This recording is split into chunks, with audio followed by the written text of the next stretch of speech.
Pages. My name is Taylor, and today we are here with another very exciting page chewing episode. They all are. But today we are here with Bryce O'Connor, who is the CEO behind Wraithmarked Creative.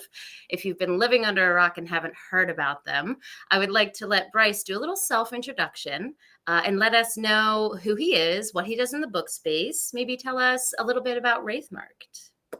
You hyped me up so much there. I don't know if I can accurately follow that up. I'm just telling the truth. That's all. Maybe the truth is we display it online. The back end is that's a whole different question. Hi guys, my name is Bryce O'Connor. I am the CEO of Wraithmarked Creative, as Taylor made mention of. If you don't know who we are, we specialize in doing deluxe editions on Kickstarter of a variety of different books. We do indie, we do trad, we do a mix of everything. So we've done everything from the Sword of Kaigen to Legends of Montes and a whole ton of mixed stuff. There's someone I know in the chat already. Here. I'm here. Yeah. Joe, we do not speak his name. He'll be here the whole time. Thank you to everyone who's already here. But yeah, I started as an author, and we'll go into all that. But one of I think the strong points that we have at Wraithmarked is that we've got a ton of creators on board. I'm only one of them, and so it lets us kind of approach the angle from an angle that the authors like as much as we do, hopefully. So yeah. So kind of author-focused publishing is kind of the angle that you're coming from. Yes, that was our initiation, and to be completely honest, like we're pretty aggressively transparent at Wraithmarked. We have found ourselves moving away from that too much recently, so we're getting more and more big trad projects. We are lucky enough to, we worked with V.E. Schwabler this year. We've worked with Ari Salvatore, with Travis, and as those projects came along, by the way, I'm just diving in. So if you want to redirect me, please. This is what we're here for. Dive. Great. But as those projects came along, and we owe Travis so much because he was the first trad author to take a risk on us. I was lucky enough to know him personally, and I was like, "Hey, you want to do something stupid?" And he was like, "Sounds like a great idea." But that opened some doors that have let us bring on more and more projects that, we're announcing some of them soon. We have some of them kind of hinted at. But because of that, you'd mentioned author first publishing. Because of that, what we have found is we're moving a lot more in that direction. And so we're actually talking to Kickstarter right now about trying to leave a ladder, because we want to keep a foot in that camp at all times. And I just realized I'm playing sock puppets with this, so you guys are gonna have to deal with that. But otherwise it's pitch dark in this room. So, yeah, that was show. Exactly. I'm gonna give myself like bunny ears the entire time. Perfect. But yeah, that was the initiation point of Wraithmarked, and it is a place that we are cognizant of moving away from, that we want to make sure that we don't entirely, if that makes sense. Well, there are a lot of threads there that stuck out to me. I saw PL nodding as well, so I'll pass the baton over to him as well for the comments I'm sure he has. But some of the threads that stuck out to me was first mentioning Travis, because for page chewing as well, we are very blessed and lucky to have some bigger names under our belt as an interview series at this point. But Travis was one of the first big trad people who was like, yeah, I'll talk to you. He just has such an open mindset for all the different aspects of publishing. And it's not that surprising seeing his transition. He started indie and became trad. So he's seen kind of all of the sides of it. So, I really picked up on that thread when you mentioned that. And Travis. kind of, yeah. Oh, keep going. I'm going to have a habit of interrupting you and tell me to shut the fuck up when I do, because that is a nasty habit I have. Oh, well, I'm friends with Ryan and Crystal. I'm used to interrupting in between things. So don't worry. I can be a referee. No comment. But for me, that was the thread that I really picked up on what you said. And I just love that mentality that you are making sure that you keep, because that's something that we've talked about for page chewing as well.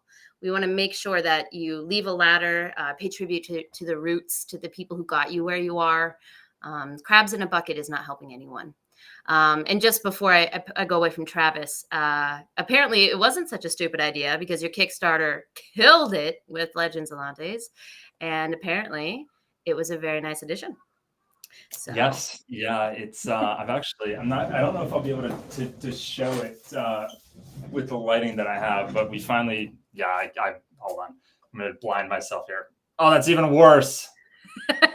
Yeah, no, but we got really lucky with it. We got all the gold foiling, but it's too bad that it's dark out here. But yeah, one thing to correct though is that Travis is a terrible human being. Let's be real here. He is way too nice. He is way too good looking, and he is way too successful to be anything but having yeah, sold his soul to something. So you he know has to what? pick one. He's not allowed to have all three. Right? His full story. Did he tell you his full story when he was interviewing with you guys?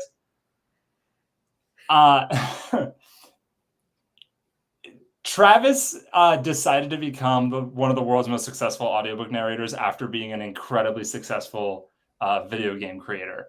So we did touch on that, but we didn't go into it. Yeah. yeah, he created the Torchlight series, which is a huge yeah. Anyways, we don't have to talk about Travis the entire time. I could talk about Travis all night because he is one of my favorite people in publishing. So yeah. Well, it makes sense why you chose L&L, right? For one of your first Kickstarters then at that point. Yeah. I mean, it was hot. It hadn't had a true custom deluxe edition yet at the time, but you know, we were lucky enough. My team is, you know, I'm on here talking about how I run Wraithmarked Creative, but the reality is that all I do is run the show. My team does all of the work, and we've been really, really fortunate to have some really cool stuff and some really pretty stuff, which made it a little bit easier to go to someone like Travis and be like, hey, we make pretty things. Can we make something for you? So yeah. Yeah. Well, that's something that I noticed a lot at Worldcon, I'm sure, which will come up a couple times because that was where the two of us finally met. We'd kind of been orbiting each other for a while. So sorry. But I lost my train of thought. Oh, right. That's one of the realizations that I had at Worldcon was just how much the behind the scenes people, you know, people that are not figureheads, what they do. I mean, the Broken Binding is the example that always pops into my head. Oh yeah. That team is incredible. So, but I did promise PL I would hand it off to him. Was there anything from that previous thread, if you still remember, PL, you were nodding along, anything that? Oh my gosh, so much. Where do I start? But maybe I'll start with this, that, you know, Bryce, one thing that fascinates me is that when I look at organizations like yours, it seems like, especially because you've just blown up and you've gone in so many different directions, I think it seems like part of the challenge is actually handling the success. Is that as you take on all these huge trad projects, you know, hiring staff, finding, you know, all the resources to actually do the thing, that seems to be one of the biggest challenges. So how are you coping with that? Poorly. No, that's a killer question because as I'm sure you know, it is very possible to grow yourself into failure. Like it is very possible to expand so quickly that you just completely end up like falling apart. We toe that line a little too much. I'll admit it, and it's all my fault. I have a line that I enter the chat, our team chat with too often that says, I have an idea. And literally, if I enter with that line, I'll have 7 people answering being like, oh no. So the way that I do it, first of all, is what I just said, is I have an incredible team of people that first of all can handle way more than they should have to handle, mainly having to wrangle me and then also try to deal with my ideas. But I also trust them to give really valuable feedback, which means that it's not just me on this ship. I'm technically leading it, and I say technically because everyone really has a voice on the team. And if there's enough kind of pushback or pull away, either because it's a good idea that we need to shelve, or it's a terrible idea, or we just don't have the time, I trust my team to kind of do that, which has mitigated our entire risk of going that direction too far. And I say that still having towed the line.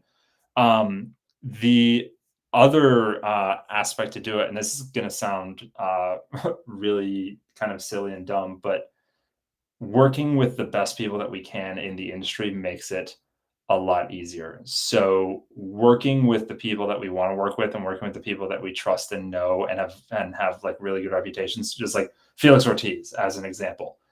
Felix is an incredibly easy artist to work with. And so when you develop that cadre of people that you trust, Felix, Daniel Cameron, Justin Gerard, who did all this work, when you have, and those are just the artists, like there's also the designers, there's also the YouTubers we work with, there's Orion over at Kickstarter. When you develop that cadre of people and you make sure to grow it in a way that it is the people that you trust, you can take on a lot more and you can do stuff a lot more efficiently because you first of all trust those people to say, fuck no, we can't do this either right now or at all. Or when they say, yes, we can do this, you can trust that that's going to be executed. Not always in the most timely manner, but it'll get fucking done. And also have a cash base if you can, which is so privileged to say because we're a successful company that has managed to do that. But having a pillow will... Anyways, now we're getting into business advice, which is not something we have to. Well, we can get there if you'd like, but but I do think that allows you to take more risks, right? Which I think flows so beautifully into a couple comments that we have on the right, and also a question that I had for you as well, which is Mihir saying, not this one, that was the wrong one, this one. Please ask Bryce about his special eye for artists. And then also John saying here, when I first started getting into indie fantasy in 2019, Bryce's books were some of the biggest standouts because of the amazing covers. We've also got, your Kickstarter projects. You've got Sean T. King. You've got, like you said, Felix. You've got a lot of these high caliber artists that, if you look at when you started working with them, if you go back in the timeline, they weren't big yet. So you clearly have an eye for finding someone who has talent that you'd like to work with. So I would just like to kind of give you the space to expand upon that. Do you spend a lot of time going through portfolios? Is it luck of the draw? How do you find these artists that, bring these stories to life in a way that people pick up? You guys have... Your questions are too good because you have hit on the worst possible question to answer me. Because if you ask almost any other question, I can usually give like, here's this process or here's this thought and here's this direction that we do things. When I get asked this question, I hate answering it because it's the one question that I don't really have you can't expound on a feeling. And basically what I mean by that is that I have a huge advantage other than the color of my face, obviously. I have a huge advantage, which is that I have always liked what is really popular. Like whether it is the book or the anime or the movie that is out or the video game, I have always liked what is really, really popular. It's always been my thing. I only recently played my first like indie video game, which was Dredge, which if you haven't played Dredge and you're a video game player, fucking play Dredge for the love of God. But like everything else, like I got into anime with Naruto and I got into fantasy with Redwall and a certain other 7-book series that we don't expound on. And because of that, either it was just something that I don't want to say was born with because that sounds weird, or more likely it was something that was just developed because it was what I was fed. When I see something that I like, the likelihood of it having mass appeal is higher, I think, than maybe someone who doesn't have as boring a taste palette as I do. And I realize now that I've said that I'm insulting all the artists we've ever worked with, which is not true. What I mean by that is that when I see something that I think is good, it means that a lot of other people are likely to think it's good. So I guess if I'm going to give a piece of advice to this, if you're unsure about an artist to work with, fucking ask. Like that's going to be my answer to a lot of questions today, is just ask, or go like look at something. So like if you like our stuff, fucking use those artists, like contact those artists. You'll be surprised who will respond to you. And if you're going to do a Kickstarter, fucking rip our shit. Like we don't care. The whole point is for people to have access and to do other stuff. We like making the money. It's great. But if you want to work with Felix, or you want to work with Yam, or you want to work with Daniel, and you don't know if you have that that gut instinct, but there's something that did well that you liked, either go with them or maybe find someone like them, if that makes sense. That makes complete sense. I mean, that's something that we've revisited quite a few times on Page Chewing, is people will ask us, how do you get, certain names or whatever? And PL and I are always just like, ask. Like, truly the worst thing they can do, especially since it's online, is send you words that say no thank you. Like that is the worst possible outcome here. And the best possible outcome is they say yes. Yeah. And I'm sure PL can back me up on this, but the number of people we've gotten to talk to just because we were like, I'll just ask, It's shocking, right? Like the people who respond to emails, especially in the creator space, like it's so. I remember like being a reader and Kristen Britton as the Green Rider series, and I was a teenager in college, and I was like, hey, well, it turns out she graduated from my college, which was a little helpful, but I just emailed her and I was like, this feels weird, but would you like to come to visit the college? And she was like, sure.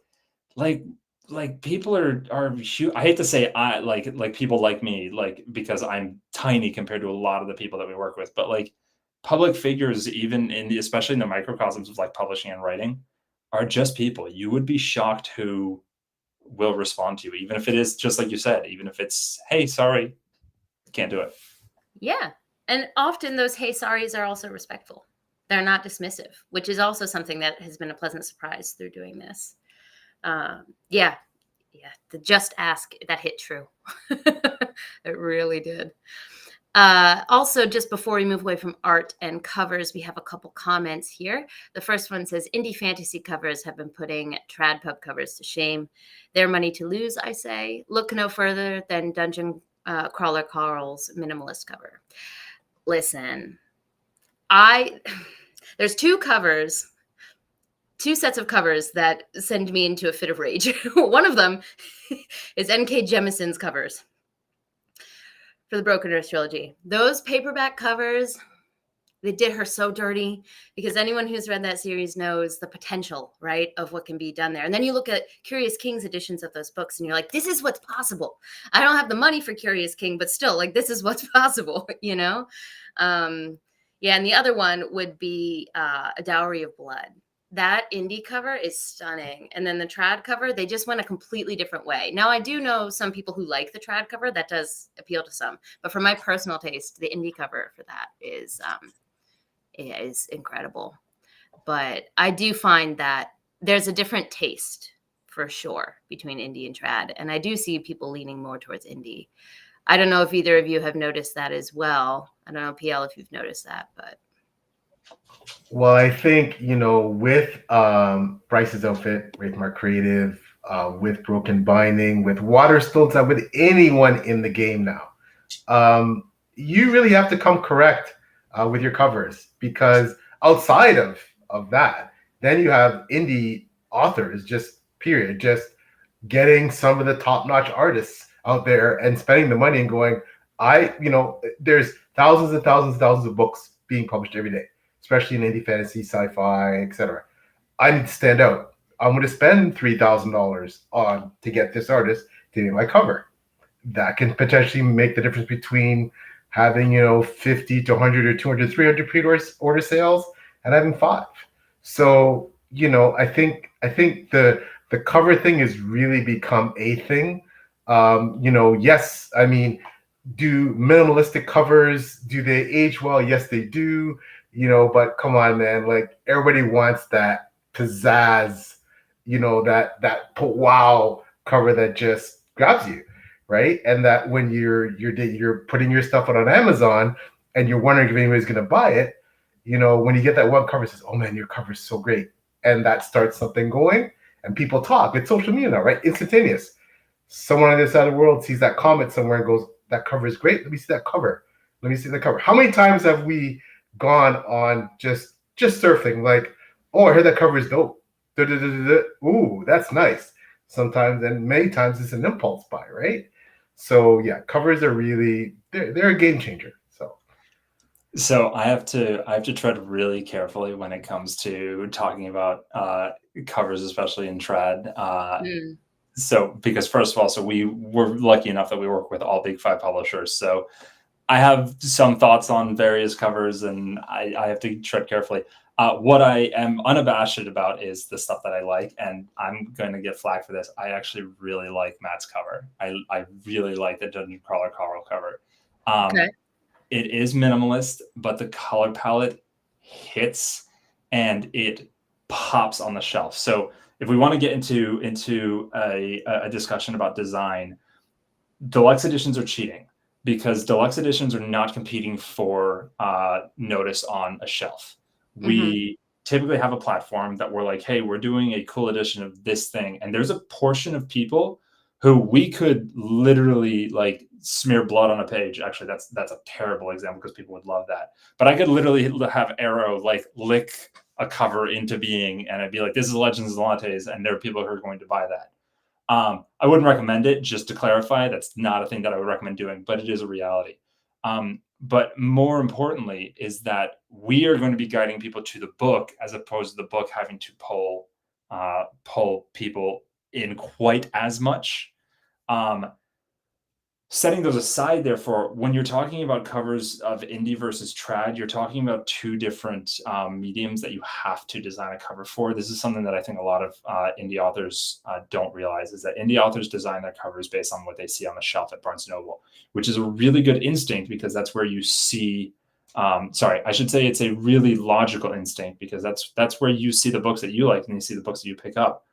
But indie has to be designed for thumbnails and indie has to be designed for Kindle.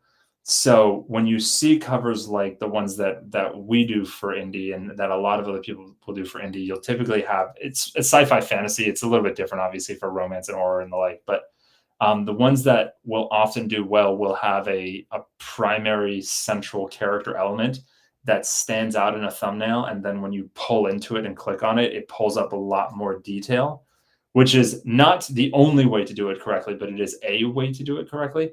Versus when you're going to a bookstore, they need something that will literally pop in some way on the shelf itself. So I'm looking at PL's shelf right here, and the thing that pops for me is the white book with a crown on top of it, because that white, so Brent Weeks was one of the people who did it early. That white is the thing that pops really brightly. So this is all a really roundabout way of me getting around criticizing any individual covers, because believe me, I have some thoughts within the trad space. But there is often a reason, especially if you're looking at the covers for their main titles.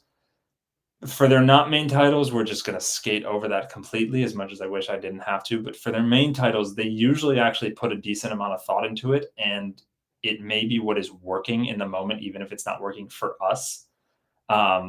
Like, again, the Dungeon Crawler Carl title, like I saw it and I was like, oh, I actually want this. I really like this. So everyone's got different tastes. I could be wrong. I've been wrong before.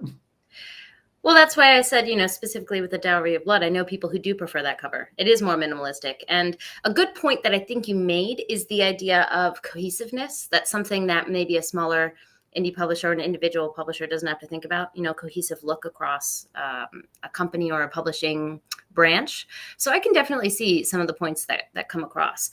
I think another good point that you said was the fact that it's SFF.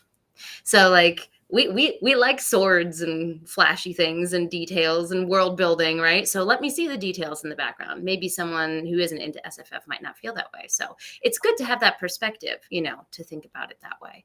But I do think that because we're so entrenched in the indie space, all of us, that we do have, we're used to seeing a caliber that we like to expect. Outside.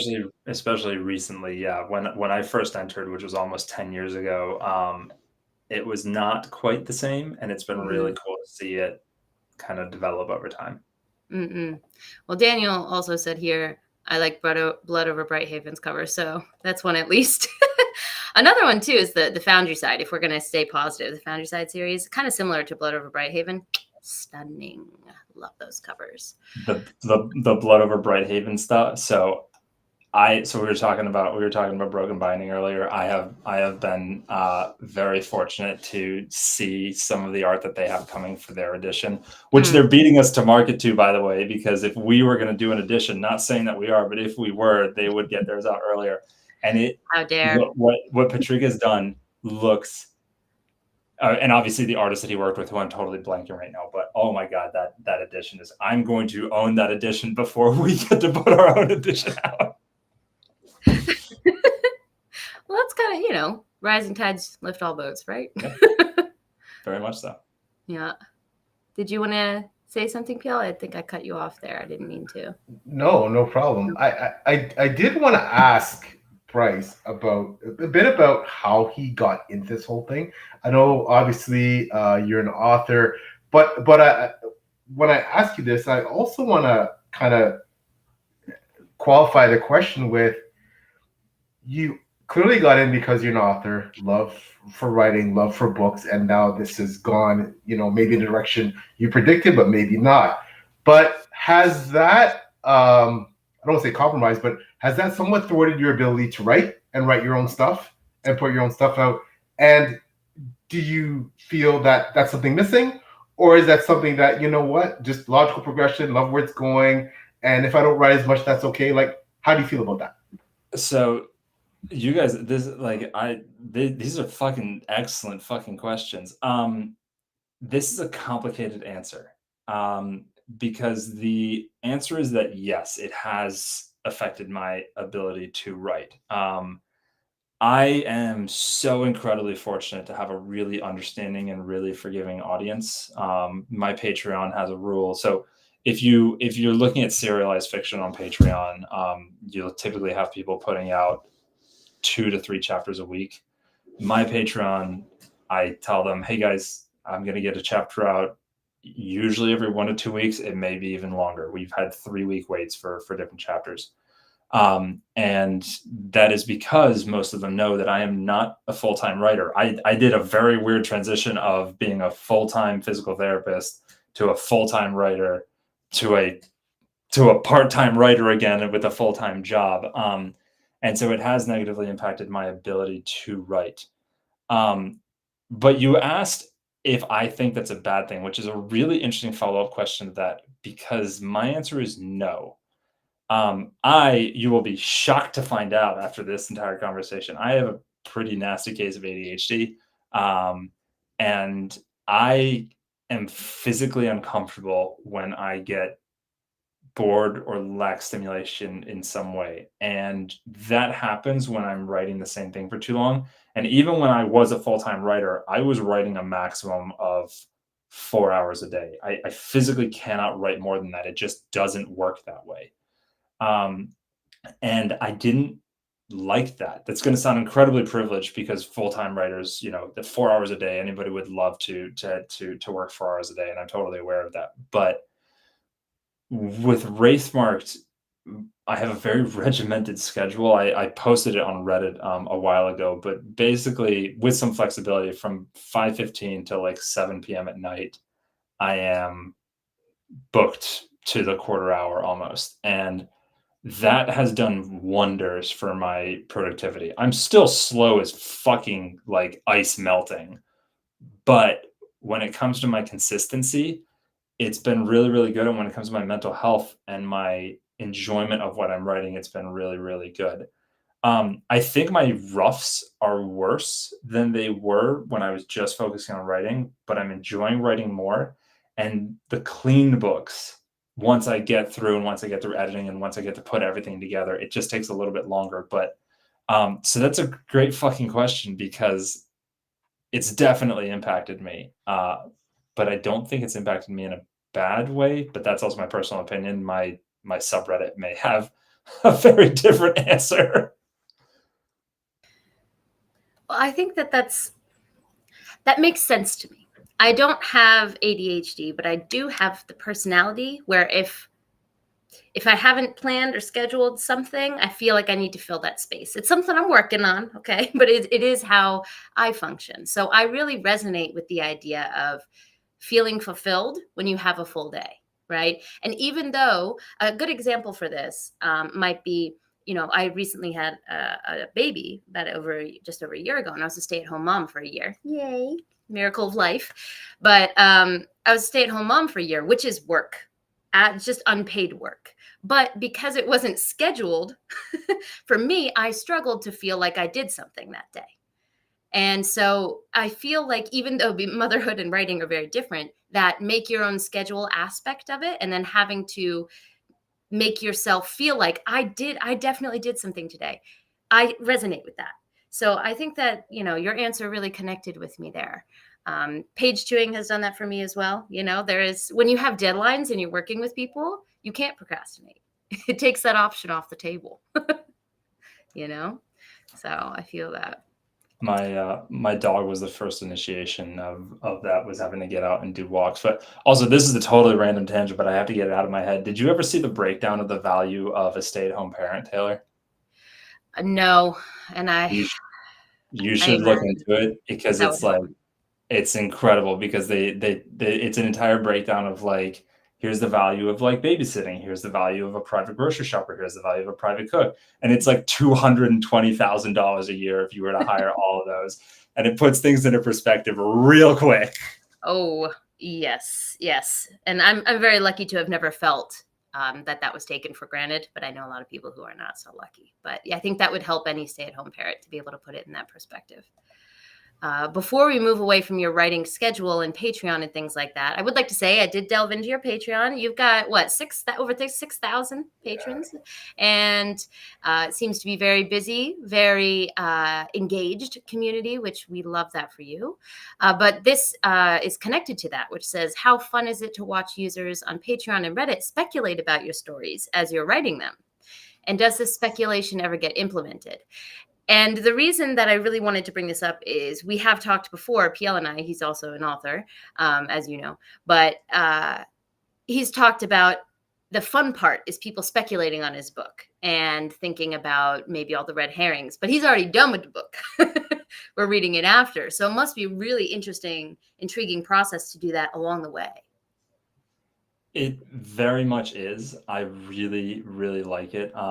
So on the Patreon, I have very strict rules about feedback, which it sounds counterintuitive because I love people speculating on the book, but I do not take feedback, because what people don't understand is that I'm not writing a serialized fiction. I'm writing a novel, and they're just seeing it one chapter at a time. So I'm very strict about no negative feedback. I'm writing it is a rough chapter.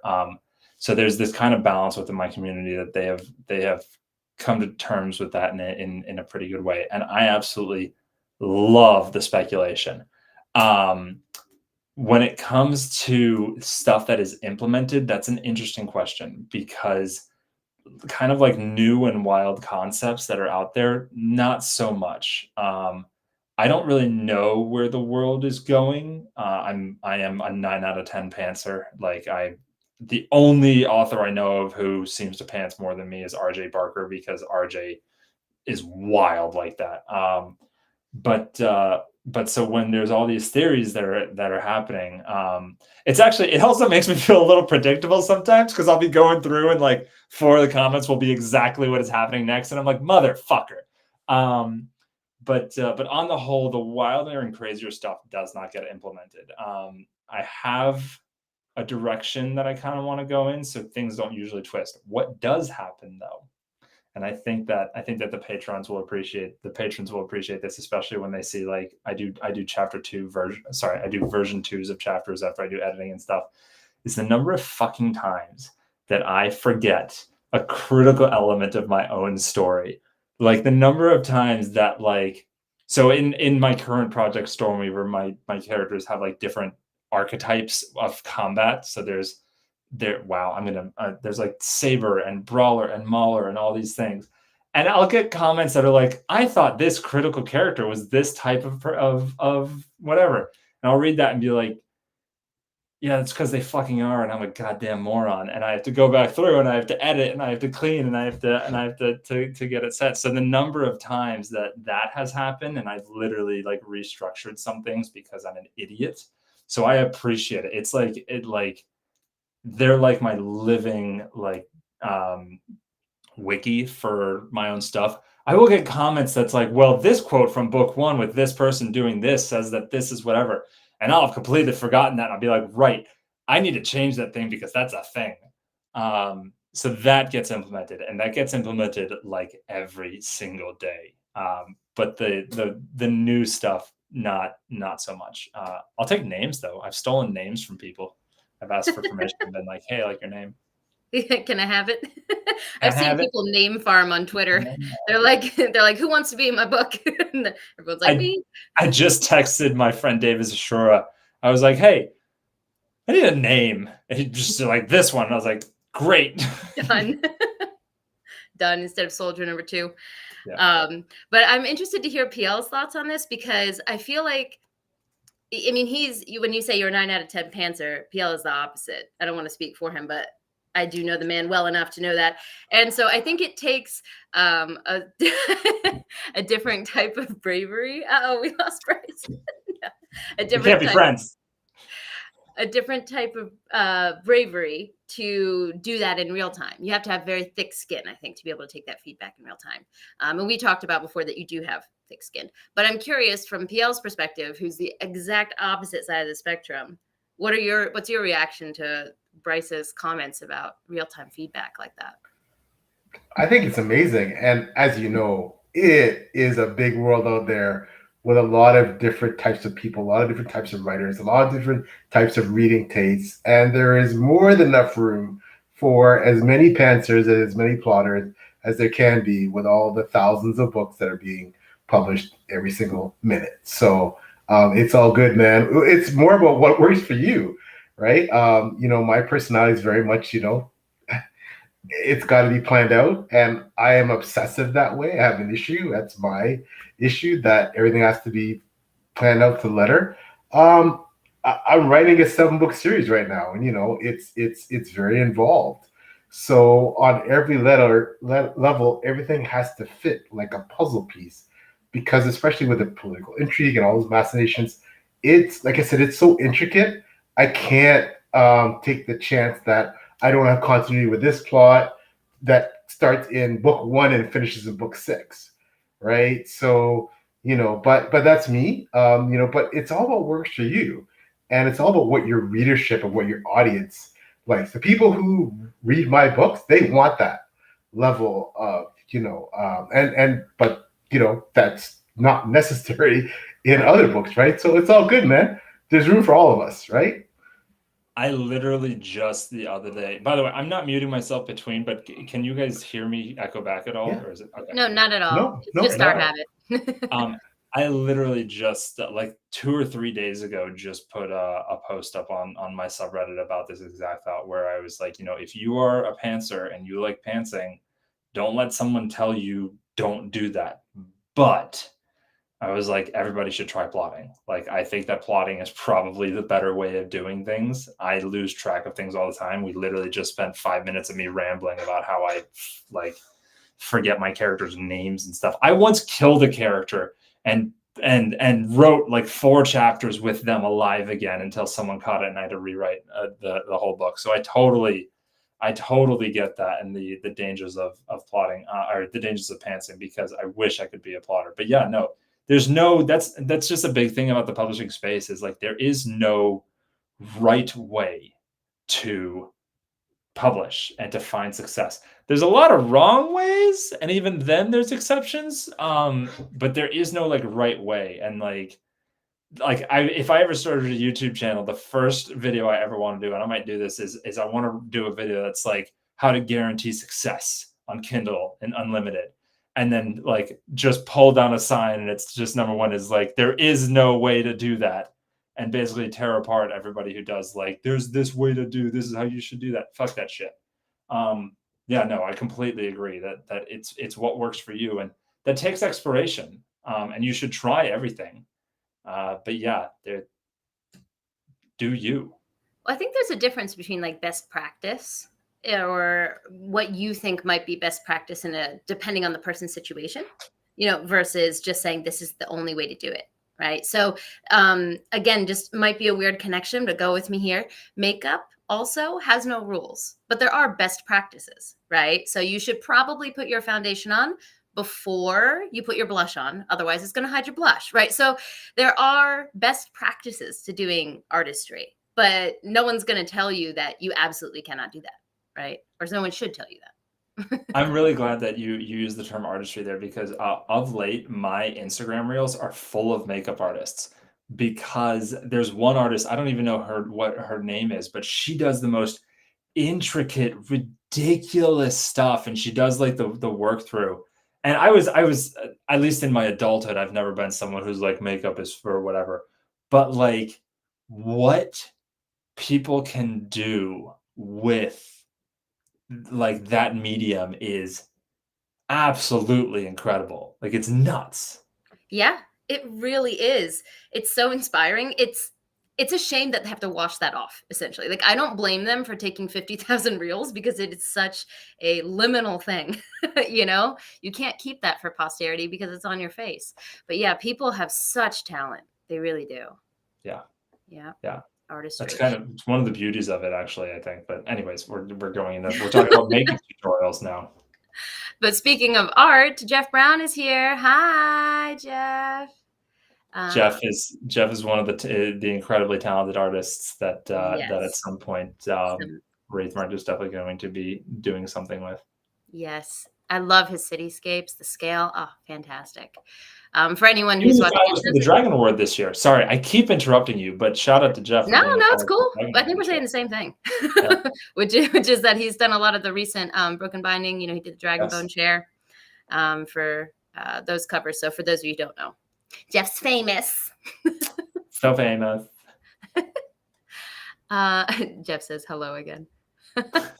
I feel bad. The last time I saw Jeff was at DragonCon. He was having dinner, and me and Jackson Dicker just sit next to him for like 30 seconds in silence, and then we're like, "Bye, Jeff," and we leave. The thing is, he's so stoic. He could handle that. A lot of people could. We'll take it. And then something I did want to pull up. It was a while back in the comments, but I do want to make sure I put this up and give credit where credit is due. Clearly.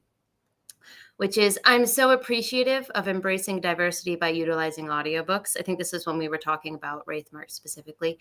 I'm so very grateful I get to jump into these amazing worlds because of the inclusion. Thank you. And I just wanted to make sure that you saw that. Don't thank me. Thank the narrators, obviously, because they're the ones who bring that stuff to life. But also, that is it's a privilege for me to be able to have products that have been adapted into audiobooks. Like you say thank you in the same way that people thank me for Wraithmarked Creative, when in reality I do like 0.7% of the work. When it comes to the audiobook stuff, for me, like Podium Audio has always been a pleasure to work with, and I know that every audiobook production company has their ups and downs and various opinions, but that's not me. Like, I appreciate it, I really do, and I'm so glad. But like for Stormweaver, Luke Daniels I got to meet him at DragonCon, and I was basically like crying. It was amazing. So, but I'm glad you like audiobooks. I do too. It's the only way I can read. I felt that in my core as well. You're saying a lot of things that resonate with me nowadays. But I did want to go back a little bit in time and talk a little bit more about the Kickstarters. So Wraithmarked, correct me if I'm wrong, of course, but my understanding is that Wraithmarked has, I think it's 13 authors that you work with regularly and publish those books. At least that's the list I saw on the website. And then you also have the Kickstarter aspect of what you do.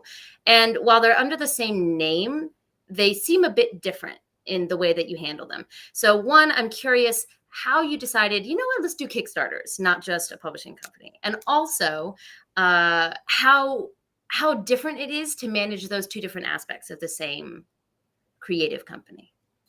You guys are seriously asking me all of the really tough questions that I should have better answers for. So that website is actually the reason that I was talking about earlier, feeling like of late, Wraithmarked has become aware that we are moving away from our base, which is indie authors, and the original idea of like giving a voice to indie authors. Like I said, we're taking steps right now that we can't really announce, but we're trying to do some things to make sure that doesn't happen in its entirety. And that website is a good example, because that website has not been updated in several years. And that is one of our lagging elements, is that the Kickstarters have become so successful and such a prominent element, like the most prominent element by far. They eclipse even my own projects, which my own projects were 50% of our income for the longest time, and now they're, you know, a tenth of them. But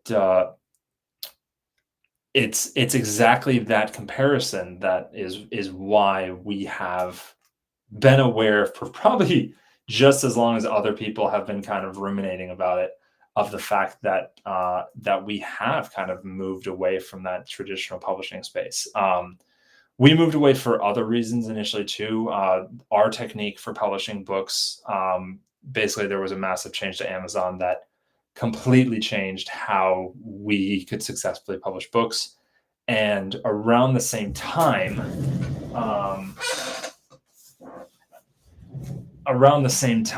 we did, actually my book was the first book that we did as a deluxe edition Kickstarter, and it did pretty well.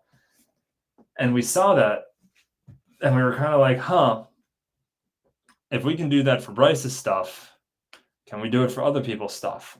And I think the next major project that we did was Mother of Learning, which was our transition project, because Mother of Learning, this is the fourth book, but my books are out of order on the shelf, and I don't like that.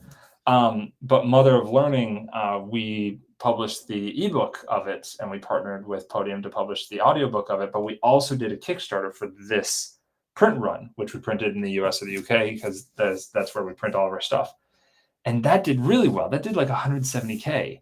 And so between A Mark of Kings and then Mother of Learning, we kind of just saw this space that it was not unexplored. First of all, let's make that clear. The Sullivans, Michael J. Sullivan and Robin Sullivan, have been doing this forever and have also been telling us to do this for, like, at this point, it had been like 5 or 6 years that they were telling us to do this. Like, you should do this, you should do this. And we finally kind of saw that door open for us. And then at the same time that, not this book, this is the fourth book, but the first book was out, Sanderson launched his campaign. We had a week left in this project when Sanderson launched his campaign, and we were the #1 recommended project.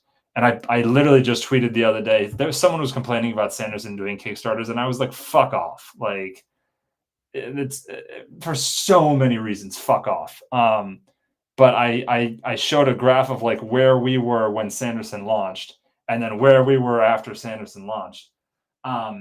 So there's just a lot of things kind of lined up. And from there, I can't remember what our roster looked like exactly, but we got to do a number of really cool projects. Oh, actually ML Wong's The Sword of Kaigen wasn't too long after that. And that was where the doors went boom. Oh my God. I mean, if you combine a book of that popularity with the quality that you produce, come on now. Yeah, God. And that's almost unfair. That's almost unfair.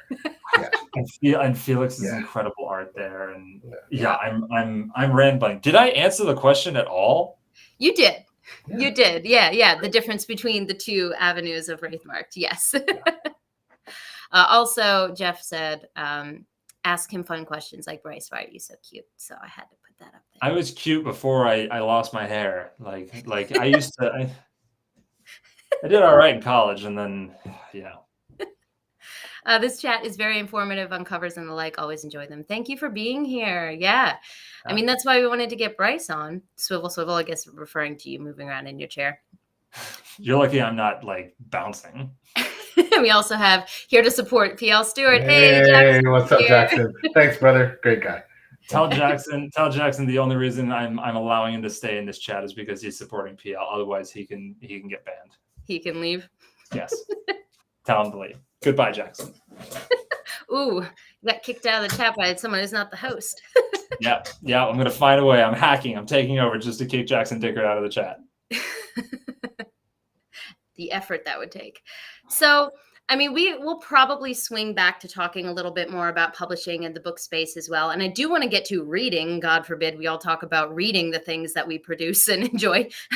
But before that, I did want to ask two more personal based questions, just because looking at your bio, right? You have mentioned both of these briefly, but looking at your author bio, you mentioned one, Redwall, and 2, that you have a doctorate in physical therapy. So I have questions about both of those. The first one, Redwall, also Redwall girly. Okay. I lived and died by those books. Okay.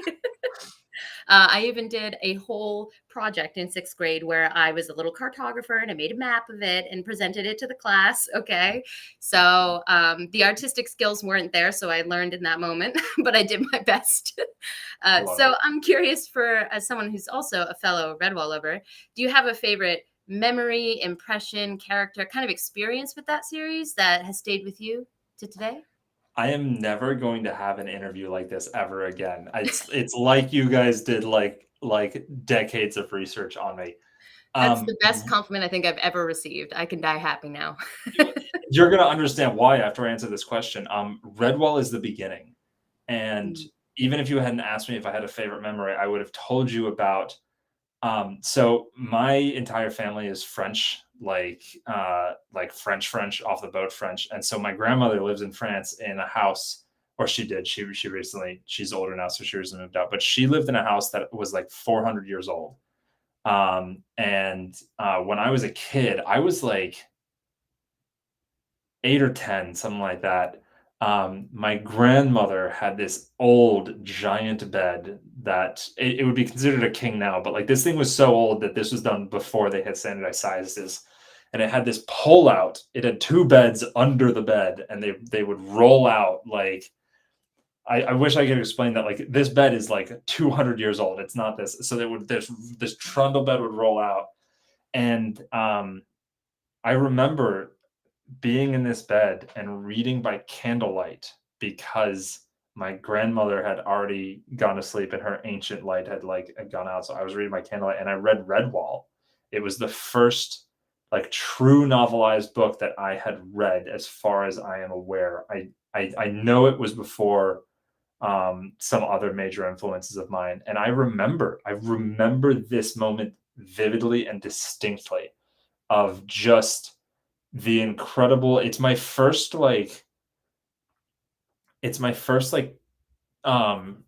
tangible feeling of joy and awe in relation to reading. And so Redwall is incredibly important to me. And then the Tagarong is just like came way later and it was just so good. And so I'm not going to vent for another 5 minutes on Redwall, but yeah, Redwall is huge. I haven't read the audiobooks yet, though. I need to. I haven't done the audios either. Back when I first started YouTube, like when I had like you started YouTube, wow, good job. I am a billionaire, in case you are not aware. I did a reread of that, and my audience was like 5 people. So we only reread the first or second book, I think, and we did a live for it. But that experience brought me back to it. So I think that a lot of us who put so much passion into this world of books have a story like that, a story that just imprinted on us, and we're like, this is magic, and I want to keep this in my life. So thank you for sharing that. I really, really appreciate it. And also, I was the timing of everyone's jokes on the side. I don't know if you're seeing this, but first Jeff said, yours are full screened. Otherwise, I'd be reading this. Oh no, that's good. That's good, because the timing was awful, because it was such a pure, wonderful story, and I was like, stop cracking jokes, everyone. So Jeff says, nah, nobody reads these books, and then we have, yes, O'Connor is a traditional French name. Bryce O'Connor is a pseudonym, as everybody who writes should. Bryce, look, I fucking love that. I'm taking that. O'Connor. Holy shit. O'Connor. It's perfect. Also, fuck you guys, but that's great. O'Connor. Jeff knows a little bit of French if he's pulling that one out. Wait a second. Hold on. We got a hypocrite in the chat. Back up. Well, he's fluent in Spanish, right? So this is probably not too... Is it? Wait, did I not know that Jeff is fluent in Spanish? He can correct me if I'm wrong, but I'm pretty sure he is. So while we're talking about Redwall, Daniel said, I must once again plug The Builders by Daniel Polanski. And I wanted to pull this up because I have talked about Redwall quite a few times. Like I said, it's informative for me as well. Daniel has been telling me for years to read this. And when I read it and love it, I will credit him. But he said it's basically Redwall for adults. So he plugs this every time. So. Okay, so here's the thing though. Mm. Do I want to read Redwall for adults? Like, that sounds great, but a big element of joy and of Redwall is there's nothing. I just read Percy Jackson for the first time like 2 years ago. Like there's an element of joy and heartwarmingness when it comes to stuff that is designed to be accessible to younger readers and younger adults, that like sometimes I don't want Redwall for adults, I just want Redwall. Middle grade has its own charm and beauty. I find that I sit in adult. I have nothing against YA, but when my reading, what's the word I'm looking for? Where I live right now is either adult or middle grade, because I want the whimsy of middle grade, or I want the more grittiness of adults. So like Amari and the Night Brothers, which I'm blocking right now. Amari and Night Brothers, one of the best middle grades I've ever read. It's like Men in Black for kids. It's fantastic. So you're gonna have to send me that after we're done with this interview. I'll check done. it out. Consider it done. And then there was, now that we're actually talking about these books that we read, there's a question here. By the way, do you guys have any audiobook recommendations? I just finished, or I've hit a book slump. Redwall is added to my list. Audiobooks. I mean, it depends on what you like, obviously. I think all of us are going to say that. But if you want something quick and fun and you're not feeling something heavy, I love going back to a thriller audiobook.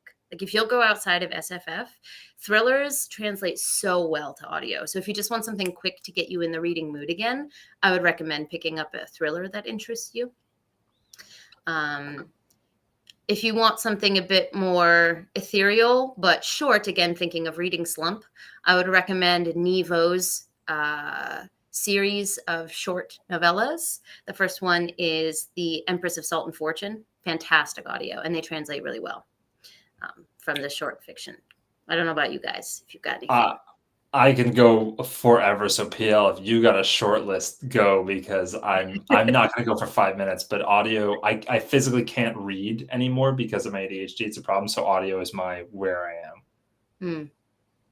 And I have nothing against audio. I just don't listen to audio.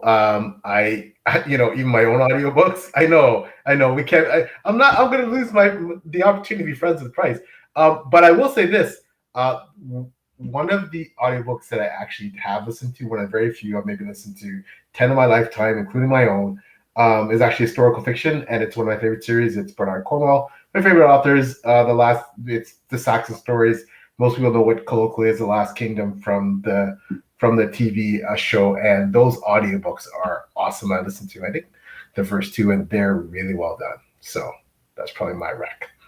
Short and sweet. You guys are adding stuff to my TBR now. I'm gonna have it's our specialty. You guys have to send me all this stuff afterwards. Yeah, I have an extensive list, but so if you're looking for fun and feel good, Legends and Lattes is a must read. It's really quick, it's really easy. Hilarity and comedy, that's also really interesting. I'm rereading Bobaverse right now, which is brilliant. It's an absolute must. If you're looking for something that's a little bit more thrillish, but also really, really good, either The Martian or Project Hail Mary is incredible. If you're looking for classic fantasy, Rhaenyra by Michael J. Sullivan is absolutely, absolutely brilliant. And then if you want to go maybe like a little higher, I don't want to say higher brow, that's the wrong way, but to think about it, but anything by Naomi Novik. So Temeraire is Napoleonic Wars with Dragons, and it's narrated incredibly well. And The Scholomance is my favorite series of this decade. And the last one I'm going to recommend, if you're willing to go a little bit dark, if you have not read it, I haven't read the 4th, 5th, and coming 6th books, but the original Red Rising trilogy is pure gold, no pun intended. Like, you have the first quarter of the first book is a little getting ready to go, but yeah, I could go on forever about that stuff. So I'm just going to stop there. No, that's what we're here for. You don't need to, but I'm going to take that recommendation for myself, because I've tried to read Red Rising twice and I cannot get past that first section. I just can't. And I believe people. I believe them when they say it's worth it, but I haven't been able to physically get there. So audio might be the way. Let me explain why, though, because I'm the person who hates it when they're like, you have to get to the first, to the second season. You have to get. I hate that shit. But Red Rising is the exception because that first section is the test and security parts before the rocket launch. It's slower, it's dull, but once you hit the actual rocket launch, you understand why it was there and why it was absolutely necessary. And then once the book starts going, you're like, hold on to your goddamn socks. Like, it took me 3 tries as well, and then I did the audio and I got through that part. And Okay, well, I will take that on board when I'm looking for an audio next, because like I've been living by audio recently, so I'll take that as a personal rec. There was something. Here we go. Recommend something easy like Malazan Book of the Fallen. It'll be done in a year or so. I wouldn't touch that with audio for the first time through with a 10-foot pole. That's got to be physical for me. have you read One Piece? Just go there. Perfect. Just do it audio. It translates real well. Oh yeah, I'm sure. I don't know if there's an easy way to read Malazan. Like, I think I'm 4 or 5 books in. I don't think there's an easy medium with which you could consume that book. I think it's just some parts in terms of digesting it, you just have to it's like reading something with blinders on, and you just read, and then you come back later and try to understand it, at least for me. So I'm gonna have to give it a shot. I have not yet dived into Malazan. I have too many, like, Game of Thrones is already one epic that is unfinished for me that I'm like, okay, I'm gonna get through Game of Thrones again. But I've heard nothing but good things, honestly. Oh, it is incredible, but it is something that you have to read, and I'm just not smart enough to understand it at first glance.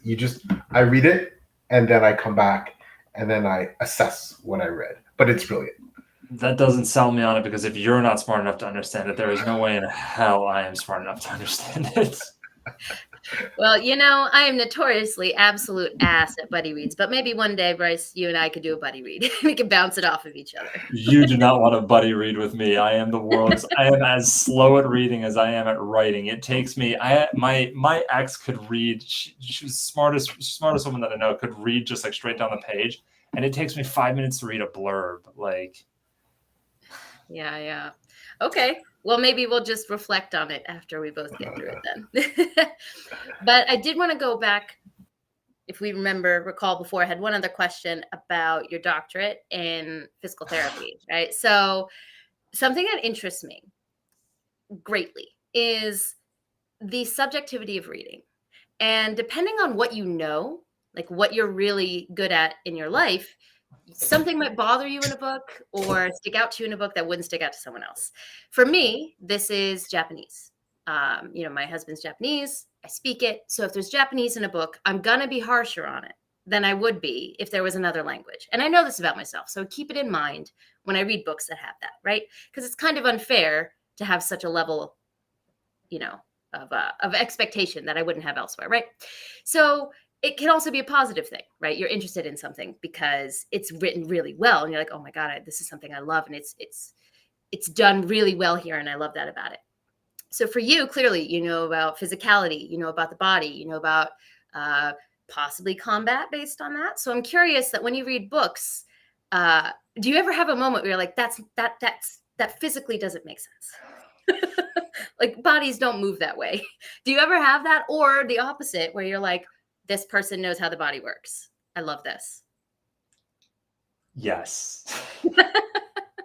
And I'm also a hypocrite because I get shit on all the time for having fucked up my military structure in my Stormweaver series, which I've hand waved by being like, it's 400 years in the future. They've changed things around, which not the best way to do it. But also, don't read my stuff because there's a little bit of Japanese in it, and I'm scared. But yes, for me, it's actually rehab.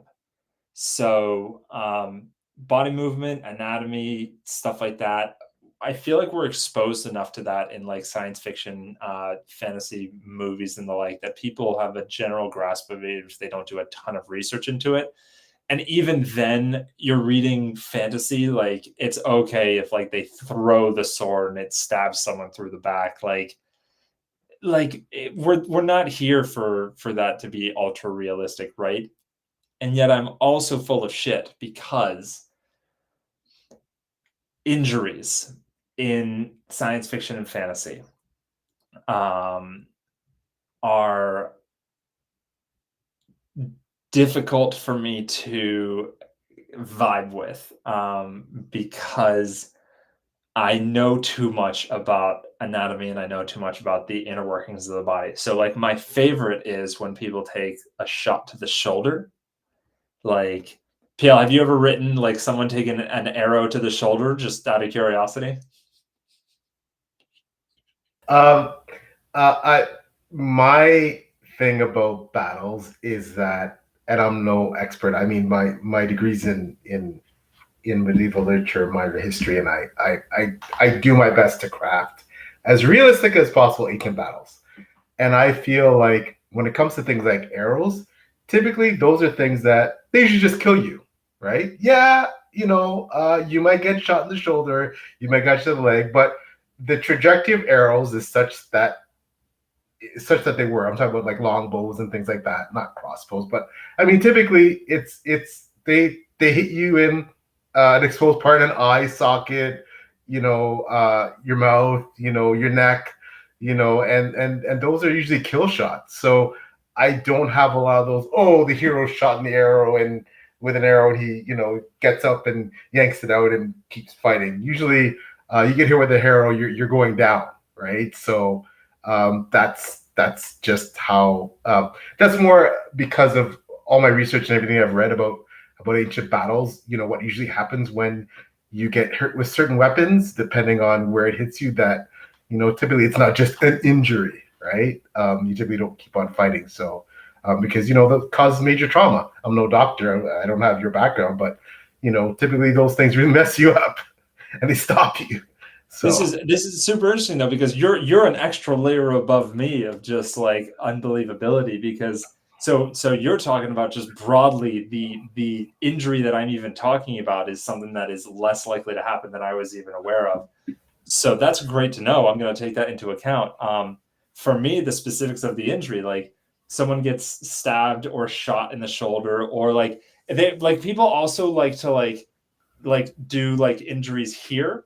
So right here is not only is the upper lobe of the lung, so you've punctured a lung, but there's also your subclavian artery, and there's a ton of other stuff. There's also a brachial plexus of nerves. If you put a sword here, you're dead. Like you're, and even if you're not dead, here's the thing: if you're not dead, like let's say that they remember to leave the sword in and not pull it out so they don't bleed out, unless there's magic in your world, that right arm no longer works. You've severed a ton of the brachial plexus, a little bit higher, but like there's just, so I'll look at these injuries and I'll look at these, and it's the reason why I like to write super like cyber ninjas that work in simulated combat, monsters, because monsters you could be like, yeah, whatever, he's a monster, or magic. Like there's got to be magic, because otherwise George R. Martin, I think, actually does it really well. It happens a few times, but like on the whole, when Martin messes someone up, they are fucked up, and it's like, yeah. So yeah, Taylor, yes, yeah, that happens a lot. And here's a question for you guys: if you guys have that experience in reading, does it affect you in the same way in other mediums? Like, do you, if you're watching a movie or if you're watching a show, like, does it affect you in the same way? Because I have a different answer. So I'm curious about you guys, if you guys have the same kind of like pullback. It's a really, really good question. If I reflect, I think I'm more forgiving if it's a visual medium, if I think about it. Maybe because for me, it's a language thing. So if I'm reading the words with my eyes, I can reread it and be like, something doesn't feel right about that. But if I'm listening to it, if it's got a certain cadence, a delivery, I could forgive things because it's kind of wrapped up in a character I might enjoy that's being delivered via audio. So I do think that I am more forgiving. I've never realized that about myself. But yeah, I think I'm harsher when I read it. Maybe I should do audio in those cases. Maybe I'm discovering a workaround for myself. But I don't know about you, PL. How do you feel? I try to give a mulligan for certain things and suspend belief depending on how much I love the writing, how good the book is overall. And sometimes you just go, okay, you know what I mean? Like, this is probably not that realistic, but right. Or if perhaps, there's some really extensive magic system or, I mean, I don't mind I think my thing is that I look at things for entertainment value, right? Like, it's like saying, and I don't want to pick on but Game of Thrones, the television show, the last 3 really seasons. Yes, it's ridiculous, but it's friggin' fun, and it's fun entertainment wise. And you sit there, popcorn. It's like, this is awesome. This guy, like, but you're asked to suspend belief on some of the stupid and unrealistic things that happen that don't make sense. Time and space and everything is defied, right? But so I think for me, it's so much about do I actually like the thing beyond just how realistic is this aspect? And okay, like Bryce said, hero takes an arrow in the shoulder and yanks it out and keeps on fighting, blah blah, no collapse, love. And I'm like, it's not gonna happen. However, I'm enjoying myself, right? You know what I mean? So there's always that trade-off, that push and pull. So I think that dichotomy of this is freaking entertaining versus this is fucking unrealistic, but I'm having a good time. You know what I mean? Like, or I love the writing. So, I think that's how I break it down. Yeah, I rarely get totally kicked out of a book for something like that. So I really appreciate that completely. What's interesting to me in particular, though, is that if it's anime, I couldn't give a shit.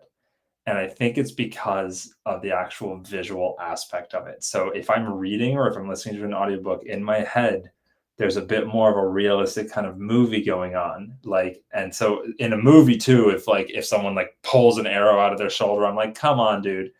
But like in an anime, some dude gets shot 400 times and he walks away from it. I'm like, yeah, seems legit, Well, I think what's important about that is it's an unrealistic medium in and of itself already, right? So I think when you're in a specific medium, you take in the context, right? So as PL was saying, when you have, there's an entertainment value to a blockbuster Hollywood movie that you just kind of take with a grain of salt. And so that's why I said, when I asked this question, it's a subjectivity thing, because I think that we all have these little ticks, but as long as we're interacting with that and with knowledge of like, okay, I know this is something that I care about, but there's probably something else in this book that I'm not knowledgeable about that doesn't bother me at all, might bother someone else. It's just such a subjective thing. But I do think that the context of the medium is really key there. Like, I agree with you. Anime, anything can happen. Nothing is off the table. I'm like, oh, cool. Okay, that happened. We'll move on now. I'm just now introducing Jackson to anime, so you'll have to give him some shout outs at some point during this conversation. Oh yeah, I definitely will. Also, I just wanted to put this up. There's less than 0% chance that Taylor has been replaced with a Terminator while she was off camera. You will never know.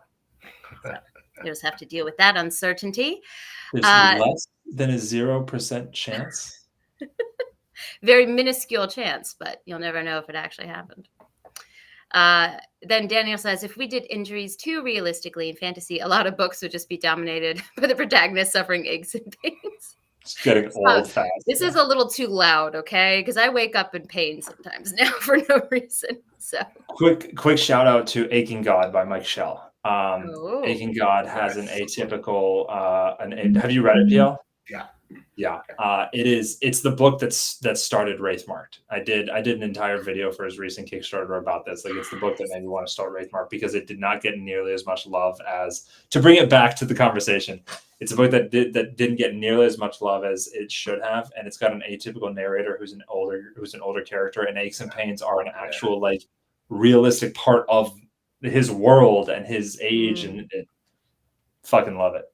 Yeah, great book. Actually, gonna have Mike on my channel in October, November. Yeah. But yeah, no, awesome book. Great guy. One of the OGs of the indie community. That really has been doing it for a while, doing it really well. Iconic essentially in the community. Yeah. So shout out to Mike. He's a great guy. Can't wait to We chat. had him on here ages ago, and bless his heart, I've been trying to get his book read for so long. He's so patient with me. He's so patient. Great book, Taylor. I got to continue the series. It's really good. It is. Yeah. With all of these support, things pouring in, it's getting bumped up. Jackson agrees with you.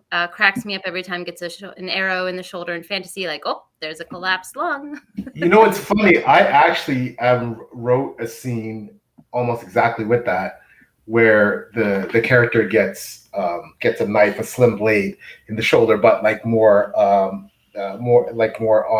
like pretty near like these, like your muscles right there, right on the crown of your shoulder.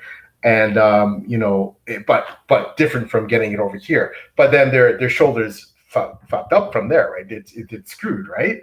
So I think a lot of it too is that we see so many, especially in fantasy, where the recovery from injuries is long.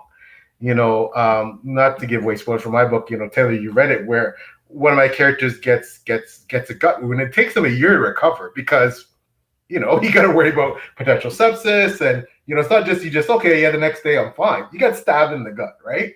So there's a lot of things that have to heal and work properly. They couldn't eat properly, like what I mean. It's a process. So I think as long as it's realistic, I keep thinking about Dune, the second movie, where again, no spoilers. You got characters that are getting stabbed with blades, but they're trained. It's part of the world building that. They're trained to have this higher pain tolerance that they can yank those bad boys out. But of course, if they take it to the heart, they're dead. So, okay, I can live with that, right? So, do you know what I mean?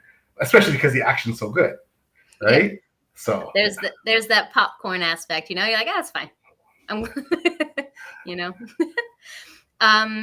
don't want to take too much more of your time, Bryce. I know that you are an early riser, Mr. Grind the Grind CEO, but I do have, there's a comment in here with a question, and then I had one more I would really like to finish with you. But Bo is here. Hi, Bo. Thanks for coming. But he had a question specifically for you, which is, do you prefer floppy paperback or floppy hardcover? Floppy hardcover. That's what I saw this question. I was hoping you wouldn't ask because I don't know what Bo is talking about. I assume Bo means just hardcover. But does he, or is there? All right, Bo, we need a clarification, Bo. Second clarification there. Also, Jackson said Sean is in here. And Sean says, Bryce, you forgot to let me out of the basement again. So if you want people in your audience, Bryce, you have to let them out so they can log in.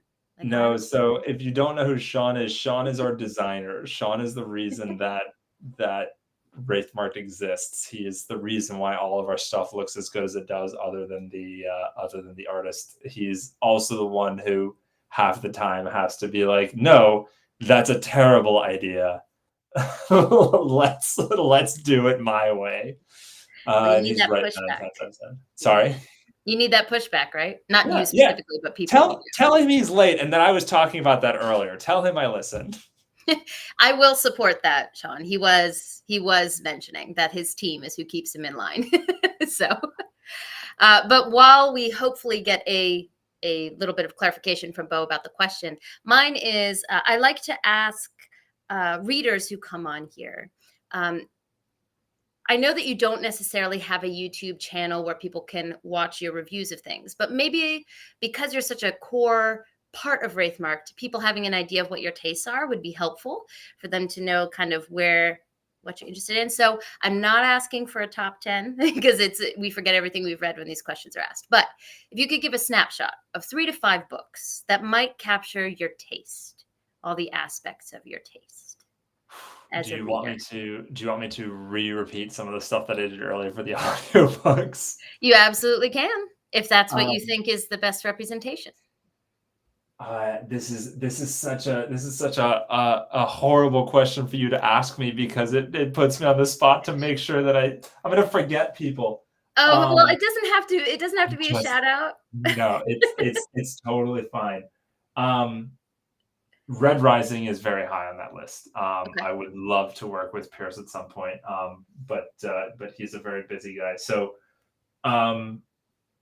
Red Rising, Mhm. The Scholomance are Mm, the two top series of the last 2 decades for me.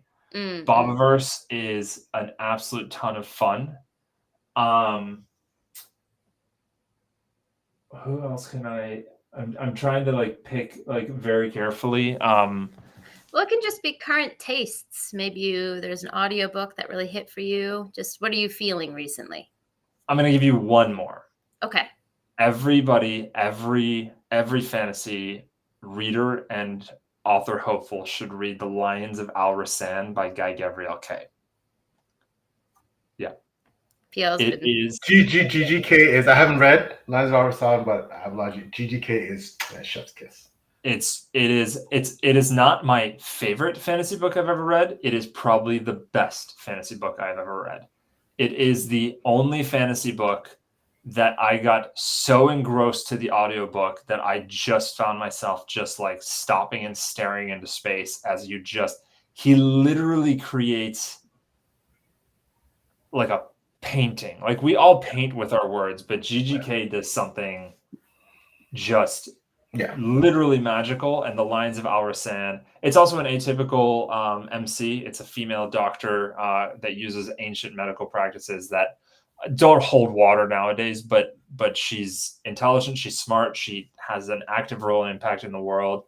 It's just an incredibly good book. So noted. And also that perspective sounds like something I would really enjoy reading from that. check it out. You can't miss with GGK. You really can't miss with that author. So yeah, Awesome. in my opinion. And Bo gave us some clarification. I mean, a hardcover where the pages are floppy and lay open without a ton of effort versus the ones that are harder to open. So I guess the question is floppy paperback or this type of hardcover? I'm a paperback boy. Well, I was when I was reading. I literally haven't read a paper book in over 10 years now. I physically can't. It no longer allows me, but I was a paperback boy. They're also way easier to travel with and work. I have to do a lot of travel with.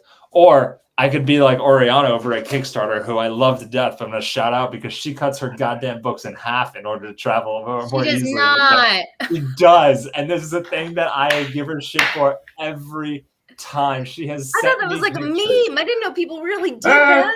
I don't have a copy of it here. But Iron Prince, my first book, is longer than Game of Thrones. And she had asked me at some point, she's like, oh, you should give me your book. I'll check it out one time. I'm like, Oriana, no. Like, first of all, because it's a doorstop. And second of all, because you're going to have to cut it into 4 parts. Like, yeah, you heard me, Michaels. That is psychopath behavior. She's amazing. Wow. Oriana is genuinely probably my favorite person, and it's such a funny thing. It's just this, like, she loves the book. She reads, and it's just, she travels all the time. And I was like, all right, you know what? You do you. And here we are arguing over dog ears. And then there's this happening in the world. I love that, though. I love that she's true to herself and what works for her. Whatever. But I will noted, no borrowing at books. Got it. So, like I said, we don't want to keep you. It's already been almost an hour and a half. This time goes so quickly. Because I remember when I asked if you wanted to be on, you were like, these are long. I'm like, trust me, you don't realize how long you don't realize it in the moment. But sorry, other people are freaking out. But before we leave, I do want to give you a chance to close off, sign off. Let us know what we should be looking out for. Any projects you want to talk about, any of your stories that you want to plug, let people know you want more eyes on it. Just anything that's kind of going on in your space. And also, of course, PL. But we'll start with Bryce. Bookshops and Bone Dust is happening in like 2 weeks. And not a lot of people realize it because we only just started teasing it out a little bit. So the sequel to Legends and Lattes is happening in 2 weeks. There are so many projects that we have signed that we can't really talk about. We just got the green light to start developing. I'm trying to figure out how to hint at what this project is. The publisher is taking a long time getting the contract, and they're taking so long that they were like, yeah, just start just start developing. And it was a series that Victoria Schwab, V.E. Schwab, was kind enough to kind of help us land. And I'm very excited because the author is probably my favorite living fantasy author, and I get to meet her this coming week. I'm not hinting well at all about what this is, but it's going to be so much fun. We've got 2 projects from her. And then stuff that is upcoming that's really exciting. The SPFPO project, which is going on right now. I should be shouting that out. We're doing a really, really cool project that Mark Lawrence gave his blessing for, which we really appreciate, where we're doing the Sword of Kaigen and Where Loyalties Lie as matching special editions. And I was going to say, if this project does well, then we get to do more projects with the SPFPO champions. And this project has done very, very well. But if we manage to crack our last stretch goal, which is at 400,000, which is an insane amount of money now when I say it out loud. But if we manage to crack our last stretch goal at 400,000, those books are going to get painted edges as well. So they already have colored edges, but we're going to get illustrated edges. And if we do it on those books, obviously we're probably going to have to do it on other books. So go check out that Kickstarter. And then, there's my stuff, which is the Stormweaver series, which is a lot of fun. And that's it. That's it, just casually, just the $400,000 Kickstarter, whatever. It's so weird when you say it out loud. Also, I wish people would understand, this is one thing that I would clarify. We do not make $400,000 off of these Kickstarters. I really wish that was something I could explain to people, but there's a reason there's stretch goals, right? Because there's a lot that goes into each particular book. So the money goes right back into the project. I know from working with people who've done Kickstarters. Yeah. It's not pure profit. Definitely not. You lose 55% of it right off the top. Anyways, PL, you were going to shout out your stuff before I continue to take over. Let me quickly shout out something. The one thing I've read that you're involved in was amazing. You and another person who I missed connecting with in Glasgow for World Cup. I think I saw her, Teal Greylock, Shadows of Ivory. So read that. Awesome book. Loved it. SPFPO finalist. Congrats, Bryce, you and Teal on that. I'm sorry I missed her as well. I think I saw her at one point in Glasgow. But in any case, I have a review of that on Goodreads. Great book. So quickly, Drown Kingdom Saga, 4 books out, 5th book coming out of Pack of Wolves in the spring of 2025. The books are www.plstore.com.